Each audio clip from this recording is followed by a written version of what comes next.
Hello, good evening. Welcome to the Business News Update tonight on the Diamond News Desk at 8. Here are the top stories. FNB Zambia introduces group savings account to boost community banking. But also later on, we'll be able to take a look at Zambia's geological data, which has gone digital. After that, we'll take a look at the money markets, but also some commodity prices. All this coming up tonight in business. Well, let's now get into the details of the Business News Update tonight. To present it, my name is Cosmas Chongo Malenga. First National Bank FNB Zambia has announced that women account for over 100,000 of its 300,000 customers, with non-defaulting female borrowers supporting nearly half of the bank's loan book. Speaking at the launch in Lusaka, FNB Zambia head of retail banking, Mwamba Musambo, says data from Finscope shows that the bank is backing people committed to developing the country. She has added that when women who are traditionally reliable borrowers default on loans, it signals a serious concern. Ms. Musambo has explained that the new group savings account builds on Zambia's long tradition of collective saving practices, such as village banking and church associations, while adding modern digital features. Now, the product is designed to tackle common challenges faced by savings groups, including lack of transparency, disputes over signatories, and the security risks associated with handling cash informally. Here are the details. The First National Bank Zambia has launched a new product designed to transform the way community groups save and grow their money. Head of retail banking Mwamba Musambo has disclosed that women make up more than 100,000 of the bank's 300,000 customers and account for nearly half of its loan book. The fact that we are now 300,000 customers, of those 300,000 customers, over 100,000 customers are women. Of those women, we then find that half of our loan book is supported by women who do not default in their loans. If you look at any kind of default data, some of it which came from Finscope, you realize that women, it's not just a story, but we are backing people that are willing to develop this country. When a woman decides to default, then it's a serious problem because they know there's a child involved, there's a family, there's a lifestyle behind it. The FNB Group Savings Account builds on Zambia's long-standing culture of collective saving, from village banking to church associations, while introducing modern features such as digital access, real-time tracking, and automated record keeping. Head of Strategic Marketing and Communications, Kasali Kaingu, has outlined some of the benefits of the product. We are here to witness the unveiling of a tool that will transform group banking, encourage collaboration, build trust, promote financial discipline among members. We're very excited to partner with the village banking group, some of whom we will be hearing from this morning, as they were critical in piloting this account and in giving us feedback to ensure that the product best suited their unique needs. And Anna Silungwe, chairperson of the Girl Power Savings Group, has also shared a testimonial on how the account is making a difference. This product turned out to be exactly what we needed. It's got an open book approach. All the members were able to see all the transactions, what's coming in, what's going out, who's being added, who's being removed. So this product it actually made all the members in the group feel part of the whole process, as opposed to waiting for the month end for the reports to be shared. FNB, you have made our work so much easier.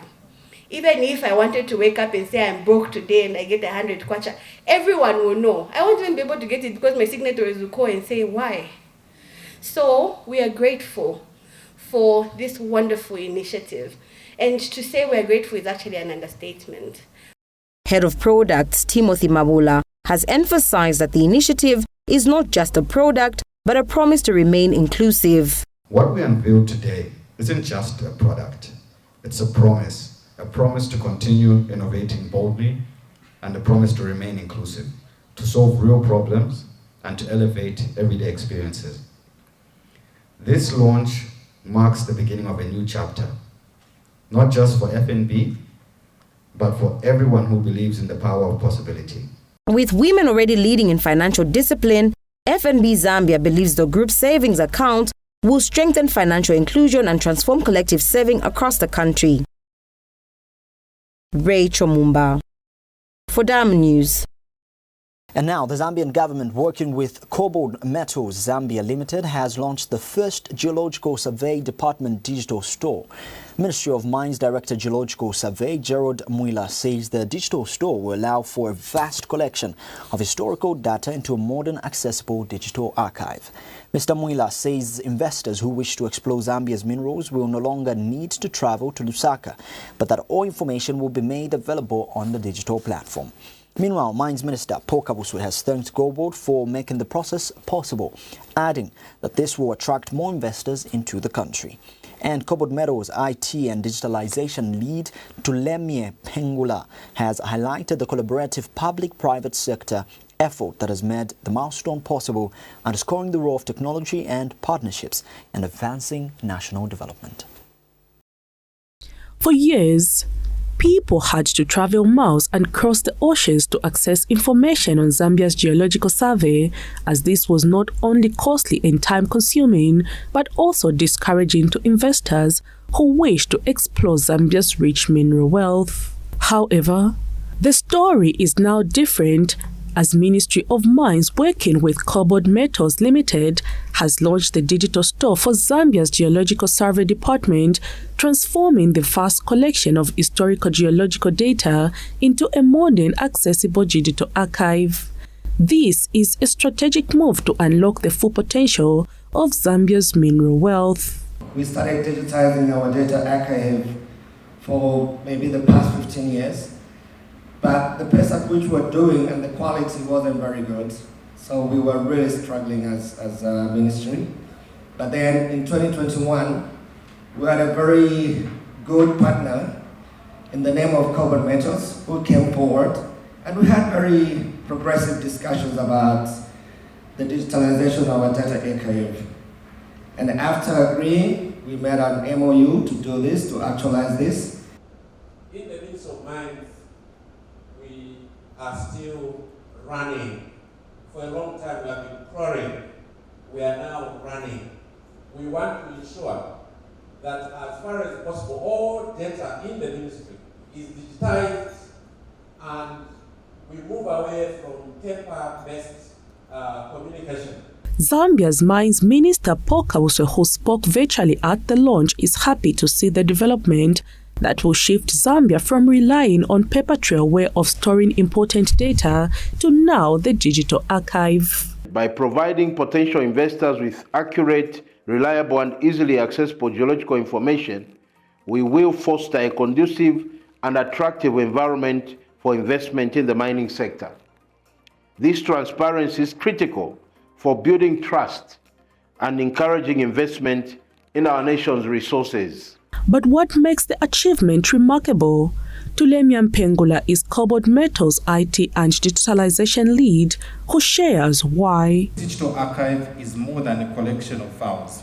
It is a tool for growth, enabling researchers, investors, and geologists to access vital information instantly, encouraging investment, accelerating exploration, and unlocking new opportunities for economic growth. And Smart Zambia will now manage the digital archive to ensure Zambia has full control of the data. We will also facilitate system integration with other critical national platforms to ensure seamless data flows. With the digital archive, people, investors and researchers will no longer have to travel to Lusaka to access information on Zambia's mining sector, but now can be accessible at a click of a button. Prudence Chota for Diamond News.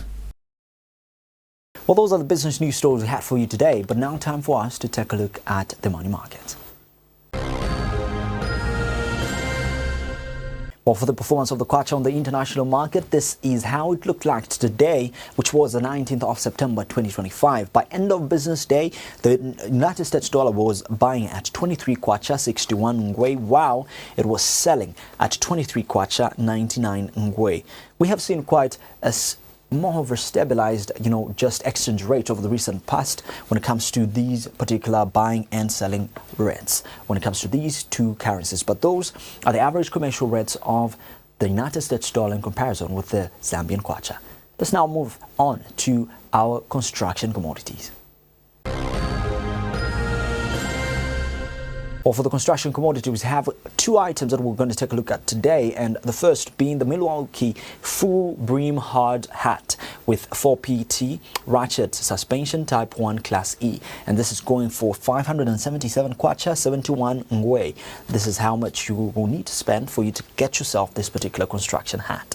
But also have another item, which is a Sure men's size 11 heavy duty steel toe work boots, and these are leather and in the color black, and they're going at 1,324 kwacha, 22 ngwe.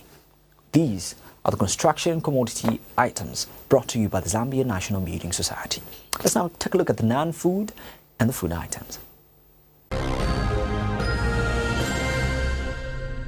Well, we start off with the non-food items, and first up on the list is beef. 1 kg of beef will cost you 110 kwacha, while 2 kg of sugar is running between 67 and 70 kwacha.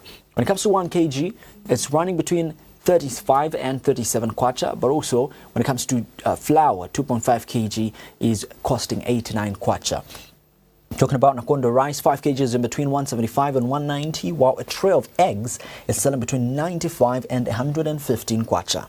2.5 liters of cooking oil is selling between 164 and 180 kwacha, while 5 liters is in between 260 and 300 kwacha. For millimil, we start off with breakfast, 10 kg is in between 130 and 150, while 25 kg is in between 260 and 310. 10 kg of roller millimil is instead going for 100 and 120 kwacha, while 25 kg of roller millimil is selling between 225 and 240. Those are just the food items, but we still have the non-food items, and first up on the list is toilet pepper. 10 rolls are going to cost you 85 kwacha, and for toothpaste, 175 grams is in between 37 and 40 kwacha. For multi-purpose soap, just 1 bar is going for 35 and 45 kwacha, in between that range, while 500 grams of washing powder is going for 40 and 45 in that range, but 1.5 kg is in between 115 and 125, while 3.5 kg is between 220 and 265. For a bar of bathing soap, it's in between 19 kwacha and 47 kwacha, while 750 ml of liquid hand wash is selling for 45 kwacha. Well, those are your food and the non-food items, but also some commodity prices we have for you, including the construction commodities, the money markets, and the business news stories we had for you today. Thank you for watching. After this, we have the construction news.